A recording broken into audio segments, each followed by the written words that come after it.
Very good evening to all of you. On behalf of Committee for Members in Practice of Institute of Chartered Accountant of India, I welcome you all in today's VCM on international taxation, the very important topic, residency and POEM in the international taxation, and consolidated financial statements in TS 110, where we will be discussing the principle of control under IND-AS 110. In order to tackle these two important topics, we are having with us two eminent speakers, CA Shri Tej Prakash Maheshwari ji and CA Shri Krishnakant Tulsian ji. On behalf of CMP of ICAI, I welcome both the speakers. Welcome Tej sir, welcome Shri KK Tulsian sir. Welcome. Thank you so much, sir.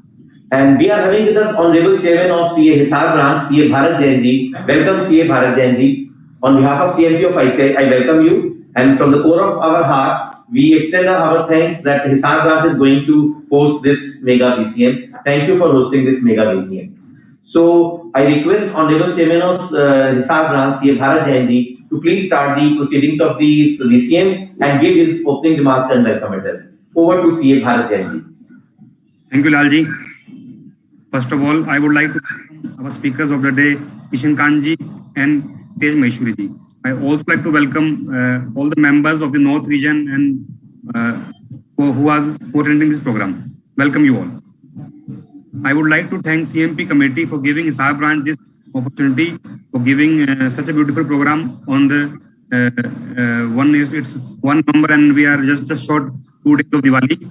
I thought members would join less, but as in the starting they told us 800 members are there, and I think it is very good. Yes. I'd like to introduce our speaker of the day, Mr. Tej Maheshwari. Tej Maheshwari ji has qualified MCOM and he's ACA. He has more than 5 years of experience of companies. He is the academic counselor in IGNOU for post-graduation courses. Now practicing in Pithampur, Delhi. Welcome, Tej ji. Thank you so much, Bharat ji. I would also like to welcome our second speaker of the day, Mr. Krishnakant Tulsian ji. Tulsian ji is in CA in practice. He is a fellow member of ICAI. He is a special invitee of Accounting Standard Board of ICAI 2016-2018. He is a senior partner of GSA and Associates LLP Chartered Accountant. He is the independent director of Cyber Media India Limited. He is the past members of various studies group of ICAI. He is the ex-senior partner of SS Kothari Mehta and Company Chartered Accountants. Commerce graduate from University of Delhi. He is a gold medalist from Delhi Public School, Delhi. I welcome you, sir. Thank you. I am honored. Now, I think we should start. Yes, sir. Yes, sir. Our first session is the POM residency in international taxation. We are having with us Tej Prakash Maheshwari ji. May I request Tej sir to please start his deliberation. Over to Tej sir, please. Thank you so much, sir. Thank you so much, Bharat ji. Thank you so much. आपने ये सारा programme start किया है. आज का जो हमारा topic है वो है international taxation and in international taxation में मेजरली हम कवर करेंगे. मैं अपनी स्लाइड शेयर करता हूँ. हाँ जी.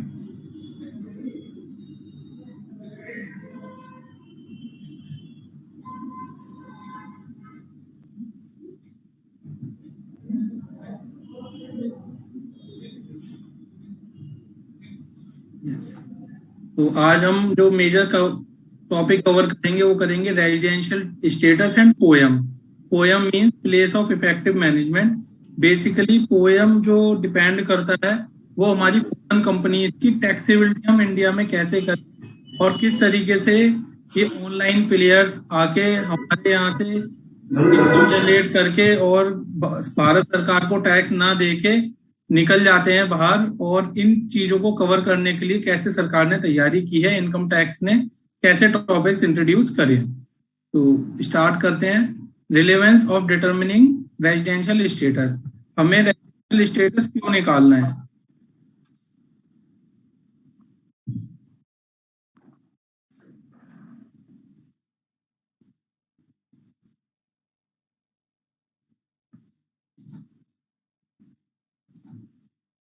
Just a second. Yes, it is on full size, full screen now. Is it visible to all of you clearly? Yes, sir. Yes, sir. Okay. Thank you, sir. Thank you. तो residential status निकालने की हमें कहाँ जरूरत होती है? क्योंकि जब तक हम रेजिडेंशियल स्टेटस नहीं निकालेंगे हमें ये नहीं पता चलेगा कि हमारी इनकम टैक्सेबल इंडिया में है या नहीं है। अगर हमारा पर्सन रेजिडेंट होता है तो उसकी होल वर्ल्ड की इनकम इंडिया में टैक्सेबल होती है।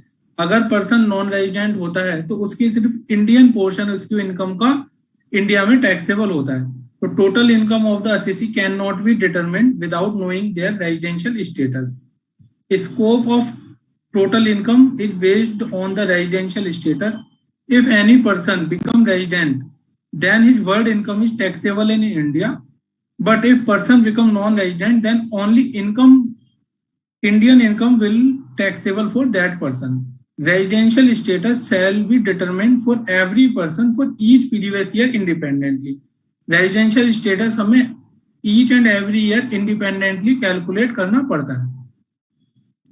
तो इसमें आता है कि बेसिक कंडीशंस क्या होती हैं, कैसे हम निकालते हैं। तो बेसिक दो कंडीशंस में अगर एक कंडीशन हमारी सेटिस्फाई होती है तो एक इंडिविजुअल रेसिडेंट होता है। बेसिक दो कंडीशंस क्या है?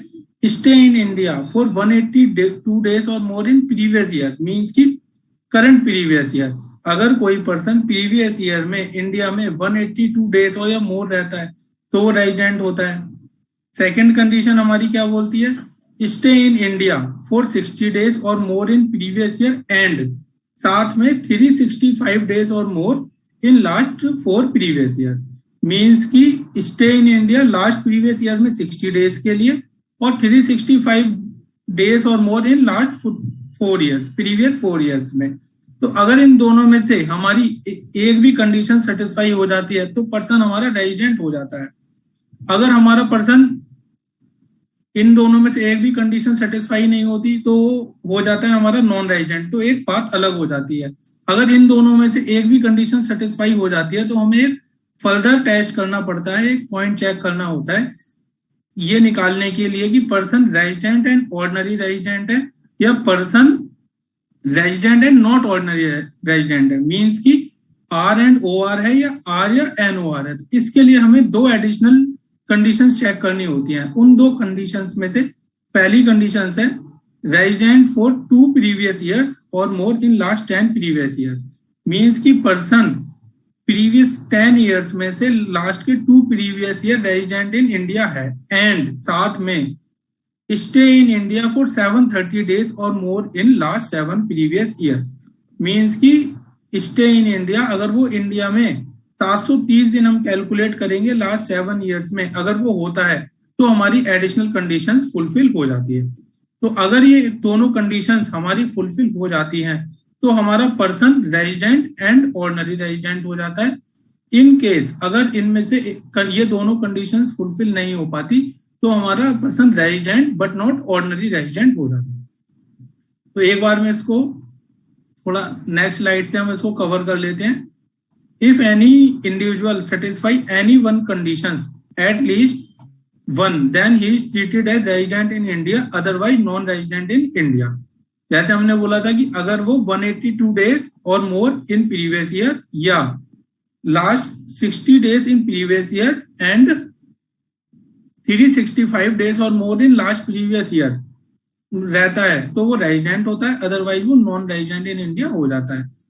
If any individual become resident in India, then we have to check that such person resident and ordinary resident in India, but resident not ordinary resident in India. In case अगर वो resident in India हो जाता है तो हम further test लगाएंगे कि ये is ROR है या फिर RNOR है। इसके लिए हमने दो कंडीशंस देखी हैं। अगर दोनों की कंडीशंस हमारी सेटिस्फाई हो जाती हैं तो उस केस में हमारा नॉर्मल रेजिडेंट हो जाता है, ऑर्डिनरी रेजिडेंट होता है। अगर ये दोनों कंडीशंस एडिशनल वाली सेटिस्फाई नहीं होती हैं तो हमारा resident but not ordinary resident person हो जाता है। The day on which he enters India as well as the day on which he leaves India shall be taken into account as the stay of individual in India. जिस दिन person India में आएगा, enter होगा, वो दिन भी हमारी calculations में काउंट होगा। जिस दिन हम पर्सन इंडिया से बाहर जाएगा वो दिन भी उसकी रेजिडेंशियल स्टेटस की कैलकुलेशन में काउंट होंगे। ये दोनों डेज ही इंक्लूसिव होंगे, आने का दिन भी और जाने का दिन भी।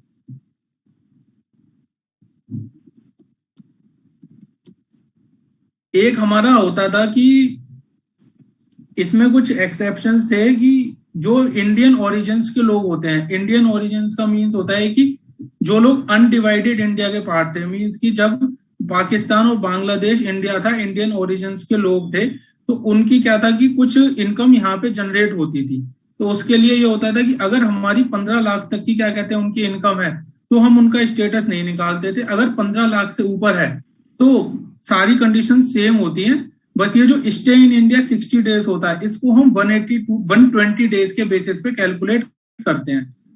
तो ये इस तरीके से इनकी कैलकुलेशन होती है। एक अमेंडमेंट आया है फाइनेंस एक्ट 2020 में, वो ये कहता है कि अगर आपकी टोटल इनकम 15 लाख से ऊपर है और आप किसी भी कंट्री के रेसिडेंस नहीं हो, अगर आपकी इनकम मोर देन 15 लाख है और आप किसी भी कंट्री के रेसिडेंट नहीं हो, तो उस केस में आपकी जो इनकम है वो इंडिया में टैक्सेबल हो जाएगी, आप इंडिया के रेजिडेंट माने जाओगे। Note section 61A deemed resident added by finance act 20 with effect from assessment year 21-22, notwithstanding anything contained in section 61 in case of an Indian citizen having total income other than foreign source income exceeding INR 15 lakh during the previous year shall be deemed to be resident in India in that previous year if he is not liable to tax in any other country or territory by the region of his domicile or residence or any other criteria of similar nature and he is always treated as R but NOR। ये point अपने आप में बहुत बड़ा amendment था, क्योंकि agriculture lands होती थी, कुछ प्राइवेट प्रॉपर्टी होती थी, पंजाब का एरिया सारा, तो उस केस में वो यहाँ पे भी कवर नहीं होता था और सामने वाली कंट्री में भी कवर नहीं होता था। तो इस पॉइंट को कवर करने के लिए अमेंडमेंट लाए, अगर वो वहां भी टैक्सेबल नहीं है तो उसकी पूरी इनकम इंडिया में टैक्सेबल हो जाएगी। Period of stay in India, एक पॉइंट होता है जो हमारे क्रू मेंबर्स होते हैं, अगर वो कुछ पर्पज होते हैं, जैसे कि कोई स्टाफ कोई एम्प्लॉयमेंट के लिए अगर इंडिया से बाहर जाता है तो हम उसका रेजिडेंशियल स्टेटस चेक नहीं करते, वो हमारा नॉन रेजिडेंस मान लिया जाता है। एम्प्लॉयमेंट में हमारा जॉब और बिजनेस दोनों ही इंक्लूड हो जाते हैं। अगर कोई पर्सन ईयर्स में एम्प्लॉयमेंट पर्पज से आउट ऑफ इंडिया जाता है तो फिर हम उसको नॉन रेजिडेंट कंसीडर करते हैं। एम्प्लॉयमेंट में उसका बाहर का बिजनेस पर्पज भी कैलकुलेट होता है और साथ में आपका एम्प्लॉयमेंट पर्पज भी देखा जाता है। तो अगर हमारा क्या कहते हैं, कुछ होता है जब क्रू मेंबर्स हमारे जाते हैं तो क्रू मेंबर्स में डेट्स काफी टिपिकल हो जाती हैं कि हम किस तरीके से उनकी डेट्स को निकालें, क्योंकि वो मल्टीपल कंट्रीज में जाते हैं और फिर आते हैं। तो उसके लिए एक क्लैरिफिकेशन या नोटिफिकेशन सीबीडीटी ने दी हुई है। Period of stay in India for an Indian citizen being a member of the crew of a foreign bound ship leaving India for computation of number of days in India following time limit shall be excluded from the date entered into the continuous discharge certificate in respect of joining the ship and ending on the date into continuous discharge certificate। जब हमारा crew members के लिए कोई जाएगा तो जिस दिन ship की डेट होगी एंड बोर्डिंग की डेट और अनबोर्डिंग की डेट, वो डेट हमारी एक्सक्लूड हो जाएंगी और उसके बीच में उसकी जो कंटिन्यूअस जर्नी है वो हम आउट ऑफ इंडिया कंसीडर करेंगे। फिर हमारा नेक्स्ट आता है section 62 residential status of HUF. Residential status of HUF में हम ये देखते हैं कि जो control and management of its affairs, means की जो मेजर डिसीजंस हैं, जो हमारी मेन कंट्रोलिंग है, वो हमारी कंट्रोलिंग कहाँ से हो रही है। ए होली और पार्टली इन इंडिया, अगर हमारी control and management of affairs of HUF Holi and partly India से होते हैं तो हमारा रेजिडेंस कंसीडर होता है। बी अगर होली आउटसाइड इंडिया होते हैं, मींस कि अगर हमारे controls and management of HUF outside India से होते हैं तो हमारा नॉन रेजिडेंट कंसीडर होता है।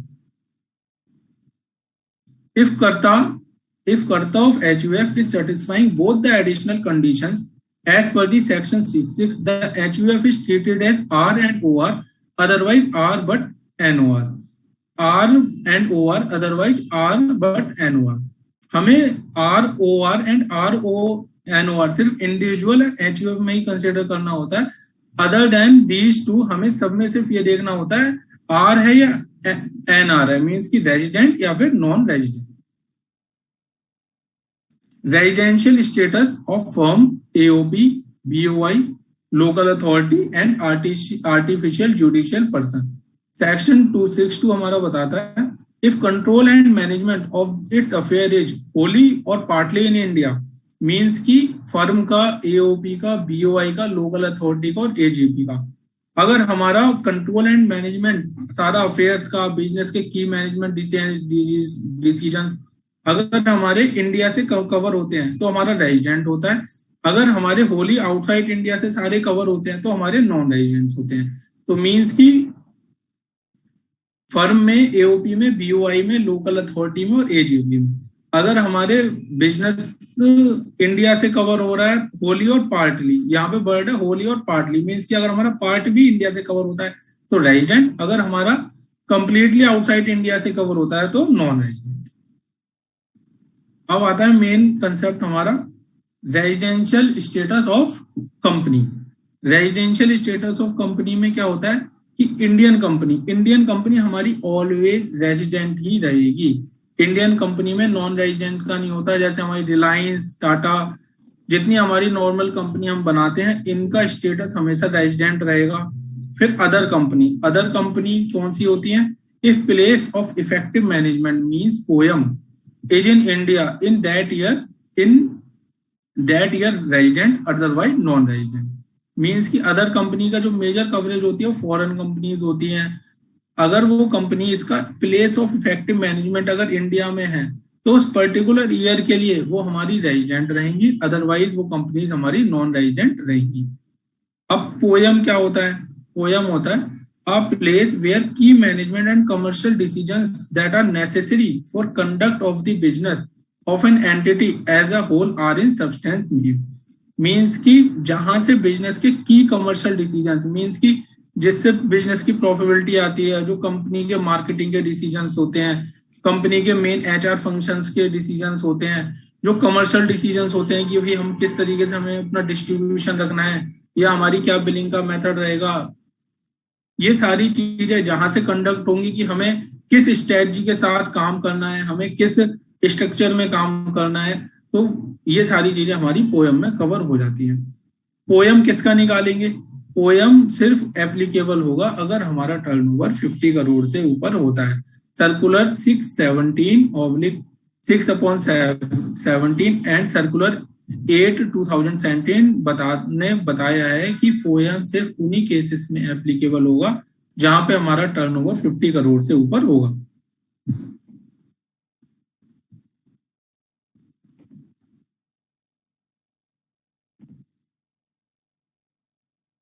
नेक्स्ट पार्ट में हम इसके चलते हैं. Company having active business outside India. Company having active business outside India. If both the conditions are satisfied, then poem is not in India. अगर हमारी ये दोनों कंडीशंस सेटिस्फाई होती हैं, बिलो कंडीशंस, तो हमारी पोएम इंडिया में नहीं मानी जाएगी. पोएम में कौन सी कंडीशंस है? अगर हमारा बिजनेस एक्टिवली आउटसाइड इंडिया है, मींस कि एक्टिव बिजनेस अगर आउटसाइड इंडिया है, और second majority meetings of board held outside India, means कि अगर हमारी टोटल मीटिंग्स होती हैं बोर्ड की, उसमें से अगर हमारी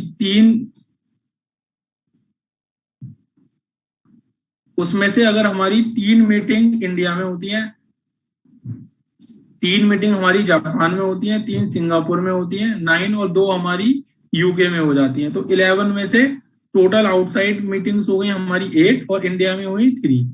तो इन केस में हमारी मेजोरिटी जो होगी मीटिंग्स की वो हेल्ड आउटसाइड इंडिया होगी. अब आप बोलेंगे एक्टिव बिजनेस आउटसाइड इंडिया का क्या मीनिंग है? तो इसका भी पूरा डिस्क्रिप्शन दिया हुआ है. Active business outside. बस बढ़िया. सर एक छोटा सा मेल करा है। क्या करा है यार? सर सेबी की कुछ ऑब्जर्वेशन आई थी। अच्छा, तो उनका रिप्लाई करना था, तो sorry to bother you sir, sorry to bother you sir, आप म्यूट पे कर लें श्री कृष्णकांत तुलसियान सर।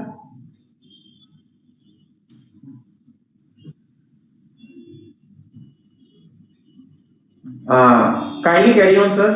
हाँ जी, तो active business outside India means है if all conditions are satisfied.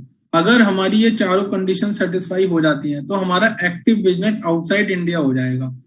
If passive income is not more than 50% of total income, means कि हमारी जो टोटल इनकम है उसमें से पैसिव इनकम भी बताते हैं कि पैसिव इनकम में क्या क्या इंक्लूडेड होता है। अगर हमारी टोटल इनकम की पैसिव इनकम का पार्ट 50% से कम है and less than 50% of its total assets are situated in India. Total assets entity के उसमें से इंडिया में 50% से कम एसेट्स हैं and less than 50% of total number of employees are situated in India और are resident in India. Total number of employees में से इंडिया में सिटिंग सिर्फ 50% या उससे कम के employees. And fourth, total the payroll expenses incurred on such employees is less than 50% of total payroll expenditure. Total जो payroll expenses है उसका expense entity के total expenditure से 50% से कम है। तो active business outside India अगर हमें देखना है तो हमारी ये चारों कंडीशंस, क्युमुलेटिव चारों कंडीशन सेटिस्फाई होनी चाहिए। नंबर 1 कि हमारी जो पैसिव इनकम है, जो passive income is not more than 50% of total income. Passive income हमारी 50% से कम होनी चाहिए। एंटिटी के टोटल एसेट से इंडिया में 50% से कम से होने चाहिए। Total number of employees in India 50% से कम उनकी स्टाफिंग इंडिया में, और टोटल पेरोल एक्सपेंडिचर का इंडिया में जो पे आउट है वो 50% से कम का होना चाहिए। अगर ये चार कंडीशंस हमारी सेटिस्फाई हो जाती हैं तो हम एक्टिव बिजनेस आउटसाइड इंडिया माने जाएंगे। तो हम कंडीशंस इसलिए कर रहे थे ये देखने के लिए कि अगर ये दो कंडीशंस हमारी सेटिस्फाई हो जाती हैं तो हमारा पोयम इंडिया में नहीं माना जाएगा। पहली कंडीशन से एक्टिव बिजनेस अगर हमारा आउटसाइड इंडिया है। सेकेंड है मेजोरिटी मीटिंग्स हमारी हेल्ड बोर्ड की इंडिया से बाहर हुई है। फिर ABOI में हमने ये देखा है कि अगर ये हमारी चारों कंडीशंस कुमुलेटिव सेटिस्फाई हो जाती हैं तो उस केस में हमारा एक्टिव बिजनेस आउटसाइड इंडिया हो जाएगा। पैसिव इनकम में क्या होता है? Income from transactions where both sale and purchase of goods is from to its associated enterprises. अगर हमारी सेल और परचेज दोनों पार्ट अगर हमारी एसोसिएटेड एंटरप्राइजेस से हो रही है, मीन्स कि हम सेल भी एसोसिएटेड एंटरप्राइज को कर रहे हैं और हम परचेज भी एसोसिएटेड एंटरप्राइजेस से कर रहे हैं, तो उस केस में क्या होगा? हमारी जो इनकम जनरेट होगी उस पोर्शन से वो होगी हमारी passive income. Similarly income by way of royalty, dividend, capital gain, interest except for banking company और PFI। इंटरेस्ट अगर हमारी बैंकिंग कंपनी है तो इंटरेस्ट उसकी एक्टिव इनकम होगी, इंटरेस्ट उस केस में पैसिव इनकम नहीं होगी। तो इंटरेस्ट इनकम अगर बैंकिंग कंपनी और फाइनेंशियल इंस्टीट्यूशन है तो उस केस में इंटरेस्ट एक्टिव इनकम है, अदर सारे केसेस में इंटरेस्ट पैसिव इनकम है। और रेंटल इनकम, तो अगर हमारी income by way of royalty, dividend, capital gain, interest और रेंटल इनकम होती है तो हमारी इनकम पैसिव इनकम मानी जाएगी। अगर हम सेल करते हैं एसोसिएटेड एंटरप्राइजेस को और परचेज करते हैं जनरल एंटरप्राइजेस से तो हमारी पैसिव इनकम नहीं मानी जाएगी। सिमिलरली अगर हम परचेज करते हैं एसोसिएटेड एंटरप्राइजेस को और सेल करते हैं ओपन मार्केट में तो उस केस में भी हमारी पैसिव इनकम नहीं मानी जाएगी। मींस कि हमारी सेल और परचेज जब दोनों पॉइंट हमारे सिमिलर वे में होंगे तो उस केस में जो इनकम है वो पैसिव इनकम कैलकुलेट होगी।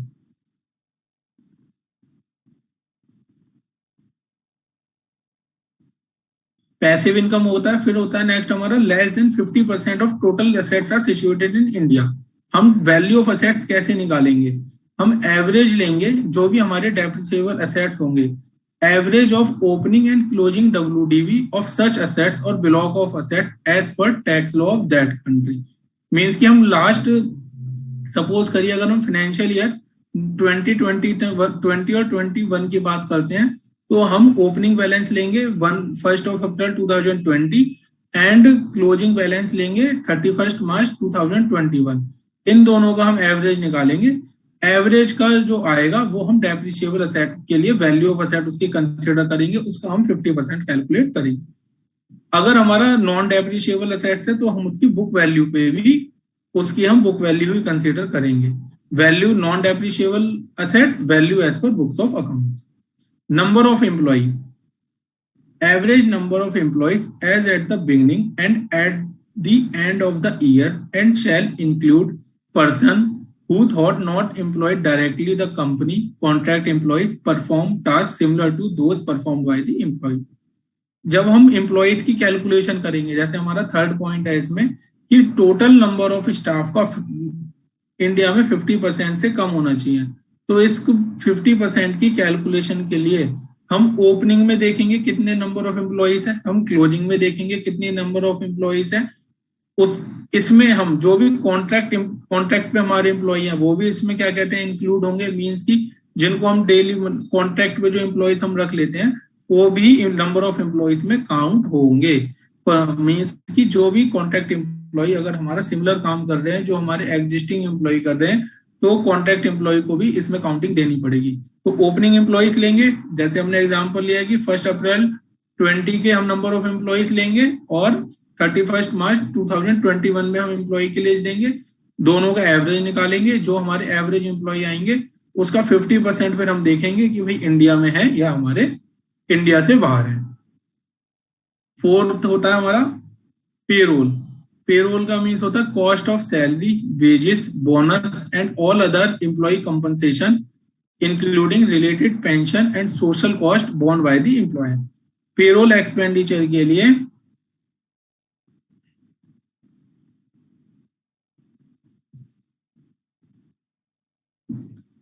पेरोल एक्सपेंडिचर में हमारा cost of salary, wages, bonus और जितने अदर कंपनसेशन है वो सारे इंक्लूडिंग होंगे। और अगर उनसे रिलेटेड हम कोई पेंशन देते हैं या फिर कोई सोशल कॉस्ट एम्प्लॉय की अगर हम बोर्न करते हैं तो वो भी हमारा पेरोल की कॉस्ट में इंक्लूड होगा। तो हम पहले सारी ग्रुप की या पूरी entity as a whole payroll cost निकाल लेंगे, फिर उसका देखेंगे कि भाई इंडिया में कितना पार्ट उसका लोकेट होता है। इनकम होती है income as per tax law of country of incorporation.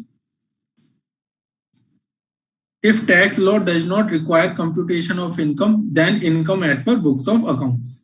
Means कि इनकम जो भी हमारी टैक्स लॉ के हिसाब से पर्टिकुलर कंट्री की आएगी वो इनकम हम कैलकुलेट करेंगे। कुछ केस में क्या होता है कि भाई कंपनी ABOI दिखाने के लिए सारे डायरेक्टर्स को बाहर प्लेस कर देती है, बट उनके हाथ में पावर नहीं होती। मीन्स वो बोर्ड ऑफ डायरेक्टर तो होते हैं बट उनके हाथ में पावर नहीं होती। वो विदाउट पावर अकाउंटिंग के लिए बाहर प्लेस उनको कर देते हैं या फिर टैक्स इवेजन के लिए पर्टिकुलर उनकी प्लेसमेंट कर देते हैं। तो इन केस ऐसे केसेस में अगर जो मेन की काम है अगर वो इंडिया से आ रहा है, अगर वो पर्सन इंडिया में है और इंडिया से सारी कंट्रोलिंग हो रही है, तो उस केस में भी पोएम हमारी एग्जिस्ट हो जाएगी। उस फॉरेन कंपनी का जो प्लेस ऑफ इफेक्टिव मैनेजमेंट है वो इंडिया में कंसीडर्ड हो जाएगा।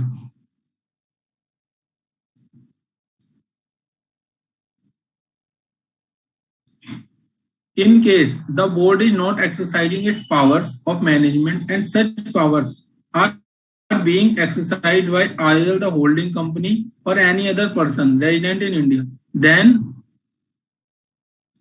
poem shall be considered to be India. For this purpose, merely because the BOD follows general and objective principles of global policy of the group, laid down by the parent entity, which may be in the field of payroll functions, accounting, HR functions, IT infrastructure and network platforms, supply chain functions, routine banking, operational procedures, and not being specific to any entity or group of entities, would not constitute a case of BOD of company standing aside. Mean simple language में अगर की commercial decisions की किसी अगर एक single person के हाथ में भी पावर इंडिया में है और सारे BOD बाहर हैं, हेल्ड आउटसाइड इंडिया है, बट अगर ये पता लगता है कि भाई इसके जो एक्टिवली जो पार्टिसिपेशन है वो बिजनेस से इंडिया है, तो poem shall be considered in India. It is further mentioned in the said circular that the provisions of GAR, generally accepted accounting principles में Chapter 10A of the Income Tax Act 1961 may get triggered in such cases where the above clarification is found to be used for abusive, aggressive tax planning. अगर हमारे AVOI को means कि अगर poem को India से बाहर निकालने के लिए या फिर इंडिया में ना दिखाने के लिए अगर किसी भी प्रिंसिपल को मैनिपुलेट किया जाता है सिचुएशन के अकॉर्डिंग, तो गार इंट्रोड्यूस किए हुए हैं. गार के प्रोविजन से फिर उसका पोयम हम इंडिया में सिचुएटेड करेंगे. गार एक डिटेल चैप्टर है जिसमें ये बताया जाता है कि किस तरीके से टैक्स की इवेजन को रोकने के लिए कंपनी को इंडिया में रेजिडेंट बना के उस पर टैक्सेबल करते हैं, ट्रांजैक्शंस के नेचर के बेसिस पे, ट्रांजैक्शन के रिकॉर्ड के बेसिस पे, ओल्ड ट्रांजैक्शंस के बेसिस पे. Other company determination of poem would be 2-stage process. Poem को निकालने का ये 2 स्टेज का प्रोसेस है. आइडेंटिफिकेशन और ascertaining the persons who actually make the key management and commercial decisions for conduct of the company's business as a whole.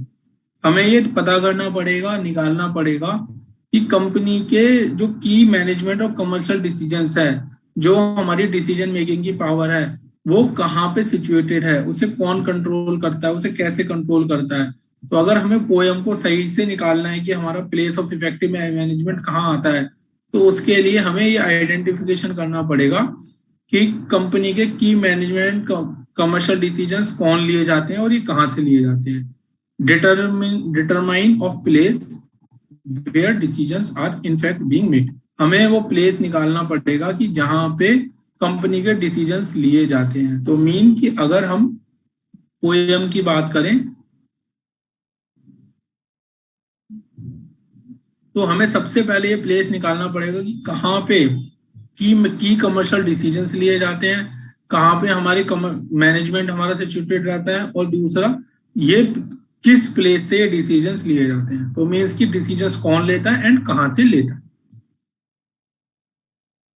The place where decisions are taken would be more important than the place where such decisions are implemented for the purpose of determining POEM if it is substance would be conclusive rather than the form. Means कि decisions implement कहाँ पे हो रहे हैं, इससे ज्यादा जरूरी ये जानना होता है कि ये स्ट्रेटजी बन कहाँ से रही है और इनको कौन फॉलो करवा रहा है या फिर इनका इम्प्लीमेंटेशन किस कहाँ से हो रहा है. तो ये डिसीजंस कहाँ पे लग रहा है, इससे बढ़िया ये इम्प्लीमेंटेशन कहाँ हो रहा है, इससे ज्यादा बेहतर होगा कि हम ये जाने कि ये कर कौन रहा है. तो यहाँ पे ये होगा कि the place where decisions are taken, मतलब जहाँ पे निर्णय लिए जाते हैं, जहाँ पे मीटिंग्स की जाती है, जहाँ पे की पर्सन सिचुएटेड है, जिनके बेस पे सारा इम्प्लीमेंटेशन होता है, ये जानना ज्यादा जरूरी होता है एज कंपेयर टू कि किस एरिया में ये डिसीजंस इंप्लीमेंट हो रहे हैं. रेजिडेंशियल, अब आप देखते हैं ये 7 हमारी कंडीशंस दी हुई हैं. इसमें अलग अलग कंडीशंस दी हुई हैं. इसमें ये बताते हैं कि भाई पोयम हमारा किस सिचुएशन में, किस सर्कमस्टांस में हमारा पोयम कहाँ पे एलोकेटेड होगा. When the BOD exercise authority and take key commercial decision in substance place where key decisions are taken. हमारे जहाँ पे की डिसीजंस लिए जा रहे हैं बीओडी के द्वारा, वो प्लेस हमारा पोयम यहाँ पे इस केस में हो जाएगा. Powers are delegated by the board to senior management or other persons. Means कि हमारे डेलीगेट ने हमारे बोर्ड ने पावर डेलीगेट कर दी है सीनियर मैनेजमेंट को और अदर पर्संस को. तो यहाँ पे ये देखा जाएगा कि कहाँ पे ये डेलीगेशंस के डिसीजन लिए गए हैं, तो वो प्लेस हमारा पोयम हो जाएगा. Place where such persons make decision, जहाँ पे ये डिसीजन लिए गए हैं कि भाई हमारे जो डिसीजन है वो मैनेजर लेंगे, ये पावर उन्हें बोर्ड में दिया, वो प्लेस हमारा प्लेस ऑफ इफेक्टिव मैनेजमेंट हो जाएगा. Powers are delegated by the board to executive committee, location where executive committee based and make decision. जब हमारी एग्जीक्यूटिव कमेटी बन जाएगी, अगर बोर्ड ने आपस में डिसाइड करके एक एग्जीक्यूटिव कमेटी बनाई है और वो सारे निर्णय लेंगी, तो जहां पे वो एग्जीक्यूटिव कमेटी हमारी होगी वो सारी लोकेशन हमारी पोयम हो जाएगी। In case of circular resolution and round robin voting, location of the person who has the authority to take decision. जिस केस में हमारे सर्कुलर रेजोल्यूशन होते हैं और जो हमारी वोटिंग होती है सर्कुलर से, तो उस केस में जो ये अथॉरिटी डिसीजन लेती है कि भाई कहाँ पे राउंड रोबिन वोटिंग होगी, कैसे होगी, उस प्लेस को हम पोयम कंसीडर करेंगे। Decisions made by the shareholders on matters which are reserved for shareholder decisions, location where such decisions are taken not relevant for determination of poem। अगर हमारा कोई भी एक पार्ट है, छोटा सा पार्ट है जो शेयर होल्डर्स पे डाल दिया गया है कि भाई आपको लेना पड़ेगा डिसीजन, तो उस केस में जो अल्टीमेट जो मेन हमारे डिसीजन है उस प्लेस को कंसिडर किया जाएगा, ना कि शेयर होल्डर्स का मैटर जो रिजर्व किए हुए हैं, जो उनसे छुटपुट जो डिसीजन लेने हमें उसके बेस पे होगा। Senior persons located in principal place of business, such principal place of business, अगर हमारी कंपनी के सीनियर पर्सन जहाँ पे बैठते हैं प्रिंसिपल प्लेस ऑफ बिजनेस पे होगा, तो वो प्रिंसिपल प्लेस ऑफ बिजनेस होगा, वो हमारा प्लेस ऑफ इफेक्टिव मैनेजमेंट होगा। डिसेंट्रलाइज कंपनी, अगर हमारी कंपनी डिसेंट्रलाइज है, मल्टीपल लोकेशन से काम करती है, अलग अलग जगह से काम करती है, location where senior managers are primarily based, means कि जहां से ये डिसीजन लिए जाते हैं कि भाई कैसे हमारी कंपनी मल्टीपल लोकेशंस को हम कैसे कंट्रोल करेंगे, मल्टीपल लोकेशंस कैसे काम करेंगी, वो सारी जगह हमारी प्लेस ऑफ इफेक्टिव मैनेजमेंट माना जाएगा। फिर आता है हमारा सेक्शन 115JH। 115JH हमारा क्या होता है, transition mechanism for foreign company. Transition mechanism की हमारी क्या जरूरत पड़ी कि हमारी एक कंपनी थी, प्रीवियस ईयर में हमारी नॉन रेजिडेंट थी, बट करंट ईयर में उसका हमारा पोयम इंडिया में इफेक्टिव हो गया और अब हमें उन्हें इंडिया में टैक्सेशन देना है। तो इंडिया में जब वो हमें टैक्सेशन हम उसका करेंगे तो हमारे ट्रांजेक्शन मैकेनिज्म बने हुए हैं कि वही ओपनिंग बैलेंस किस तरीके से कंसिडर करेंगे, अगर उस कंपनी के कोई प्रीवियस लॉसेस हैं तो हम उसको कैसे सर्कुलेट करेंगे, अगर हमारी कैरी फॉरवर्ड फॉर डेप्रिसिएशन है या लॉसेस हैं तो हम उसको कैसे कंसिडर करेंगे। इसके लिए सेक्शन 115JH बात करता है transition mechanism for foreign company. If any foreign company which has not assessed to tax in India earlier has become resident in Indian for the first time due to poem, then transition mechanism shall apply. Central government is empowered to notify exceptions, modifications and adaptations subject to which the provision of Income Tax Act relating to computation of income, treatment of unabsorbed losses, set off and carry forward of losses, etc. shall apply in case where the company become resident in India. Means कि central government के हाथ में power है कि वो इसको अपने हिसाब से मॉडिफाई कर सकती है, अगर कुछ चीजें उसे कंसीडर करवानी है तो वो अपना डिसीजन ले सकती है, बट मेन जो हमारा होता है कि भाई हम ओपनिंग असेट्स का क्या लेंगे, अनअब्जॉर्ब्ड लॉसेस को कैसे करेंगे, set of and query forward losses को कैसे करेंगे, ये सारी चीजें हम सेक्शन 115JH के रूटीन से कैलकुलेट करते हैं। Applicability of TDS provision of chapter 17B। क्या होता है कि जैसे कोई कंपनी हमारी नॉन रेजिडेंट है, अगर हमारी कंपनी नॉन रेजिडेंट है तो उस पर फॉरेन कंपनी के टीडीएस चैप्टर लगता है सेक्शन 195 के अकॉर्डिंग से, और जो हमारा नॉर्मल लगते हैं वो हमारे अदर लोकल के रेजिडेंट के टीडीएस के चैप्टर हमारे 194 के लगते हैं। तो उस केस में जब कंपनी हमारी अगर नॉन रेजिडेंट हो जाती है तो उस पर टीडीएस के प्रोविजंस फॉरेन कंपनी के लगेंगे, मींस की सेक्शन 195 के लगेंगे। Where more than one provision of TDS chapter applies to the foreign company as resident as well as the foreign company, the provision applicable to the foreign company alone shall apply. In case अगर हमारे local के TDS के provision भी लगते हैं और foreign company के भी टीडीएस के प्रोविजन लगते हैं, तो उस केस में फॉरेन कंपनी के टीडीएस के प्रोविजन हमारे अप्लाई होंगे।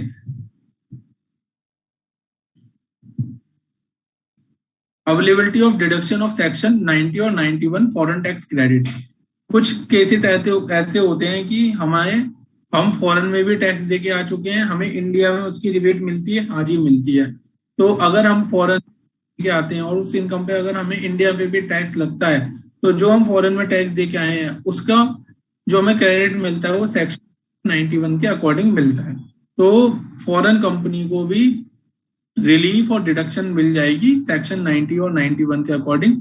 जो भी इनको रिलीफ हो रहा होगा, फॉरेन टैक्स क्रेडिट होगा, उसके लिए ये एलिजिबल है, फॉरेन टैक्स क्रेडिट ले सकते हैं। The foreign company titled to relief or deduction of taxes paid the provisions of section 90 or section 91 of the act.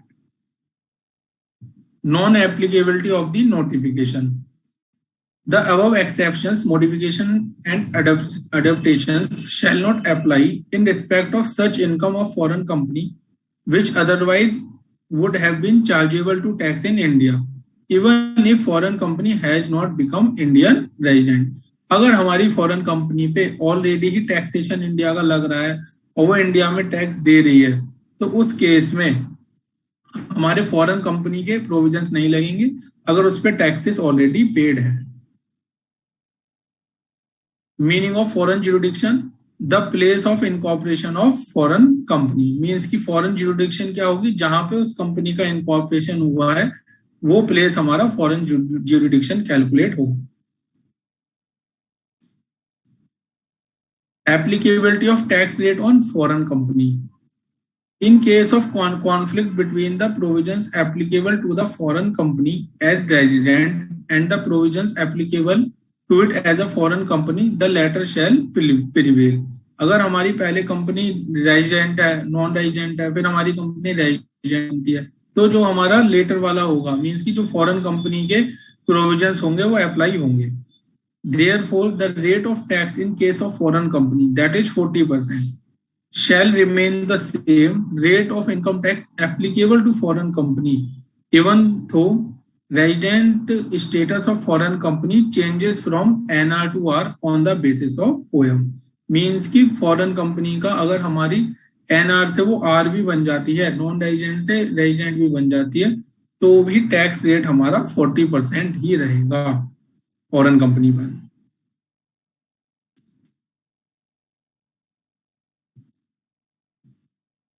Thank you sir, 5 minute पहले ही फिनिश हो गया है।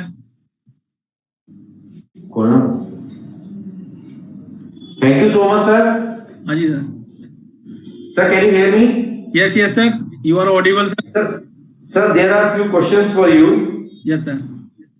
First one is, under double tax avoidance agreement DTAA with Singapore, can the individual claim relief at Singapore for the tax paid in India?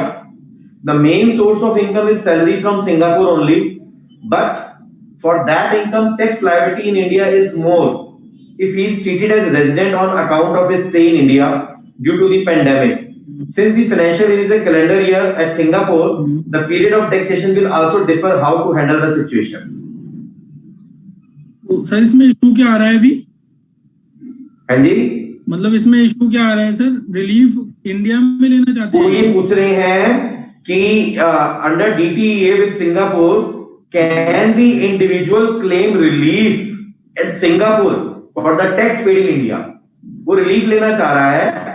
Can the individual claim relief at Singapore? Tax वो India में पे कर चुका, main source जो है उसका income from salary Singapore से उसको मिल रही है, but for that income tax liability in India is more if he is treated as resident on account of his stay in India. क्योंकि पेंडेमिक के कारण वो इंडिया में ज्यादा रहा, उसका रेजिडेंशियल स्टेटस चेंज हो गया, तो इसीलिए वो रेजिडेंट में इंडिया में रहे, उस साल उसका रेजिडेंट बन गया वो। And since the financial year is a calendar year at Singapore, the period of taxation will also differ. How to handle the situation he is asking. Sir अगर वो इंडिया में रह के अगर रेजिडेंट बन गया है और उनकी अगर इनकम मेजर सिंगापुर से हुई है तो वो यहाँ पे उसको क्रेडिट ले सकते हैं, सिंपल। वो रिलीफ मांग रहा है भाई कि can claim relief at Singapore for the tax paid in India.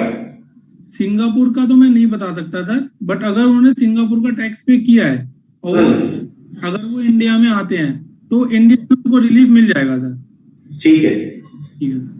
Another question is, if a person has not submitted form NR before 31st March 21, what is the remedy? इसके लिए sir आप request कर सकते हो sir. क्या कर सकते हैं सर? सर क्या क्या कहाँ पे इनका फॉर्म नहीं सबमिट किया गया है? थोड़ी If आवाज a person has not submitted form NR before 31st March 2021, what is the remedy? Form NR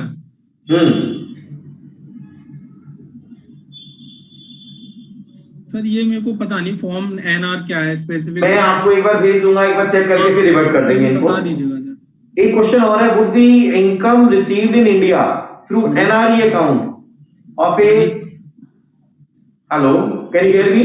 हाँ जी sir. Would the income received in India through NRE account of a RNOR is taxable? नहीं sir, NR account में जो भी income आती है tax free. Resident and non-ordinary resident he is talking about. He is talking about would be the income received in India through NRE account of a resident and ordinarily non-ordinary resident is taxable. नहीं sir नहीं। अच्छा, NRE account में taxable होती नहीं है sir, status कुछ भी हो।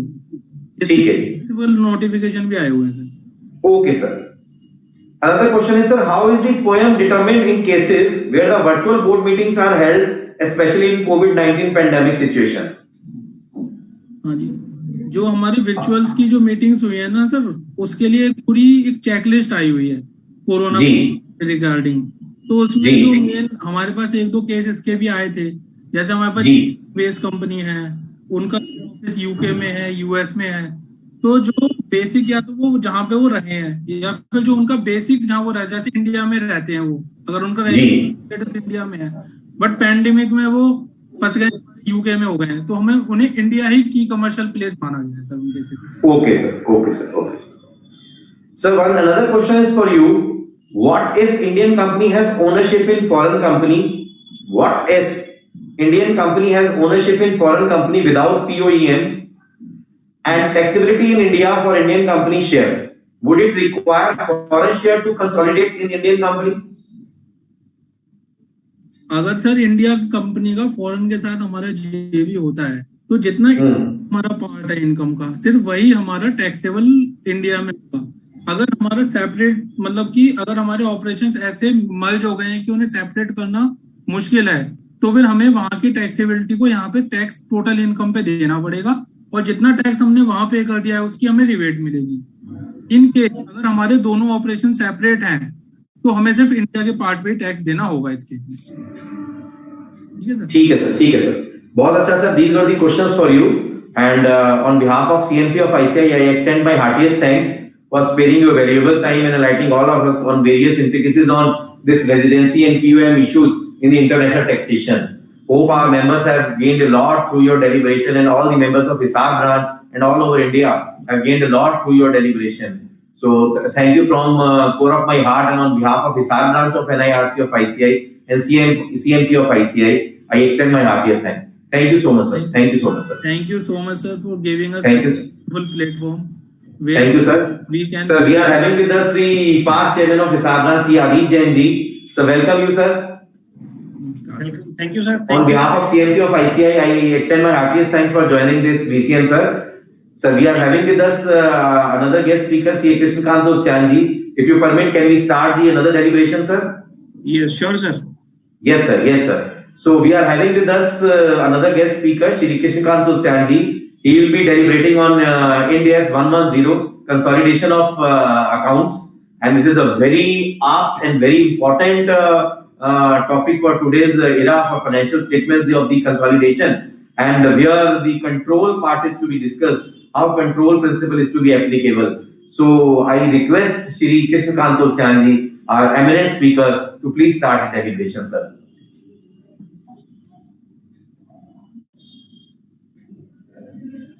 Sir, you are on mute.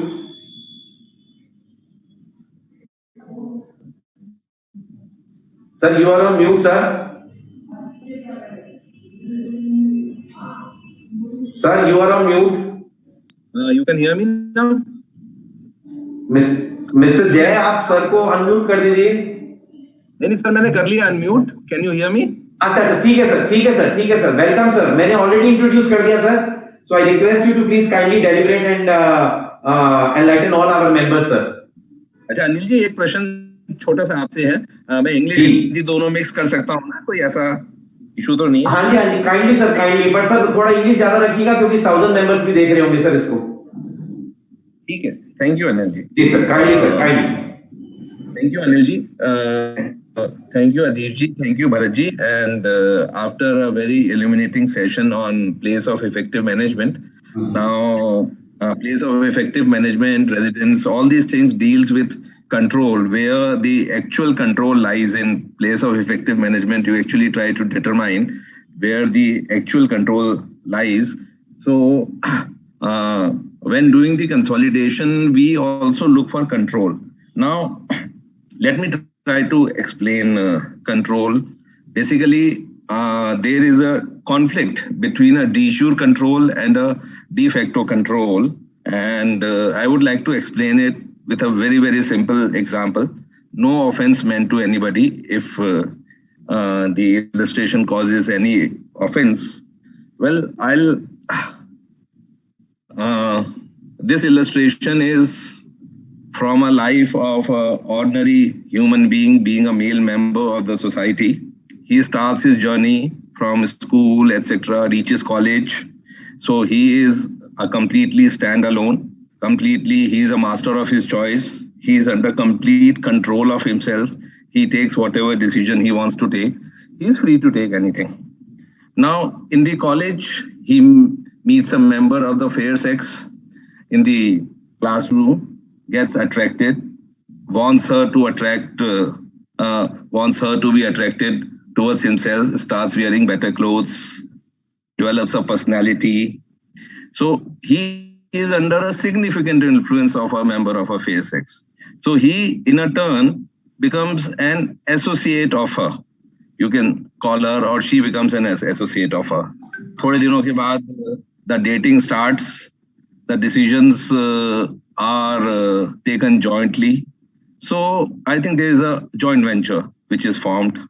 And after some time, after dating, etc., it culminates into marriage. That person is under complete control. Whatever the society says, who should, under our paternal system of society, should be under control. But everybody knows really who is under the control of whom. So the conflict, what the law says and what actually happens. Now the definition of control is given in Companies Act. We have a definition of Companies Act. Under the Companies Act, we are supposed to follow any of the two sets of accounting standards. Companies Accounting Standard Rules of 2006 or Companies Indian Accounting Standard Rules of 2015, depending upon your net worth and other factors, etc. So whether you are listed or not, so you make a choice. Now, control definition under IGAAP, or I'll say the erstwhile accounting standards, is given in 21, whereas as far as Ind AS is concerned, it is governed by Ind AS 110. So the focus of this presentation, I will not be talking about the consolidation process. I will not be talking about whether you are supposed to consolidate or not. But I will only be focusing myself on control, whether entity A is under the control of entity B or not, and how that judgment should be made. I hope I will be able to provide you some clarity, but I am at least hopeful that I will provide a starting point, because at the end of the day, you may feel that you are slightly confused and judgment is required. So I'll start with the topic. First, I will cover Companies Act, then I'll cover AS 21, and then I'll discuss in detail the control under Ind AS 110. Okay, let me state upfront, as far as consolidation of accounts are concerned, if there is a conflict between the Companies Act or the accounting standards will prevail. And there are conflicts between these two sets of Companies Act and accounting standards. So I hope that is clear. Now, what is there as far as control is concerned in the Companies Act? Control, just a minute. control under the Companies Act includes basically 3 items: the right to appoint majority of the directors, or to control the management where there is no management or there is a board of governors, or to control the policy decisions exercisable by a person. Now the control can be exercised by a single person or by a person acting individually or in concert. And so the control could be of one person, or control could be with 2 people, directly or indirectly, by virtue of, that's the third element, by virtue of their shareholding or management rights or shareholders agreement or voting arrangements or in any other manner. Let us try to understand the definition. The definition is into 3 limbs. The first limb is control shall include. So the definition is an inclusive definition. There could be certain other elements which are not discussed here. First limb has 3 things. The right to appoint majority of directors.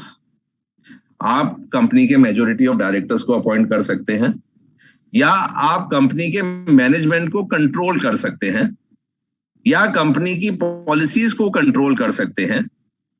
Second limb is this right और this control is exercisable by a person either individually और in concert. Example के तौर पे ले सकते हैं, there is a company C which is in which company A holds 40% and company B, which is a subsidiary of company A, holds 20%.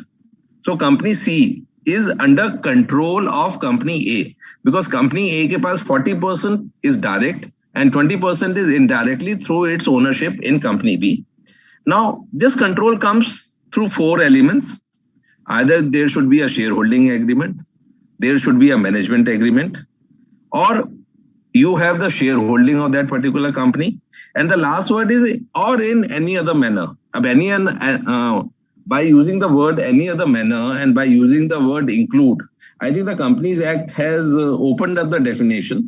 So the definition is not only limited to these 3 limbs, but you have to really understand and look at all the facts and circumstances to understand whether a company is under the control of company B.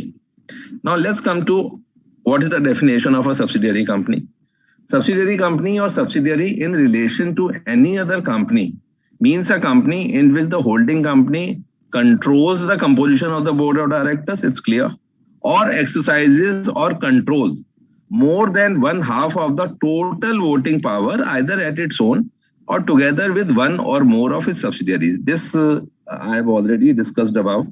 So this is basically either you are controlling the composition of board of directors, you control the composition of board of directors through a shareholders agreement or through a management agreement, or if that is not there, you have control of more than 50% of the total voting power. So this is basically a de jure definition.